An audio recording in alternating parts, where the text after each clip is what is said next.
बाग में खुशी का दिन। एक दिन सुबह सुबह सूरज मुस्कुरा रहा था और आसमान नीला नीला था।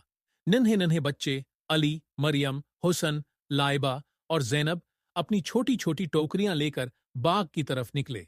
ये सब बच्चे 2 से 2.5 साल के थे। उनके साथ उनकी दीदी आपी भी थी, जो उनका ख्याल रखती थी। जैसे ही वो बाग में पहुंचे तो हर तरफ रंग बरंगे फलों के दरख्त नजर आए। आम लटक रहे थे, सेब दरख्तों पर चमक रहे थे, कीले के पत्ते हल्की हवा में झूम रहे थे और अंगूर की बेलें टहनियों से नीचे लटकी हुई थीं। मरियम ने सबसे पहले एक पका हुआ आम देखा। वो छलांग मारकर बोली, ये मेरा है। अली ने एक सरख सेब तोड़ा और खुशी से झूमने लगा। वाह, कितना मीठा लग रहा है। लाइबा और जैनब ने मिलकर कीले तोड़े और अपनी छोटी छोटी टोकरियों में रखे। हुस्न अंगूर के पास गया और बोला, ये तो अंगूर की मिठास है। सब बच्चे हंसी खुशी फल तोड़ने में मसरूफ थे।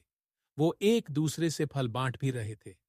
अचानक एक तितली आई जो फूलों पर बैठ रही थी। बच्चे खुश हो गए और उसके पीछे भागने लगे। दीदी आपी ने कहा, आराम से, तितली तुमसे भी छोटी है। फिर सब बच्चों ने घास पर चटाई बिछाई, अपने फल रखे और एक साथ मजे मजे से फलों की पार्टी की। आखिर में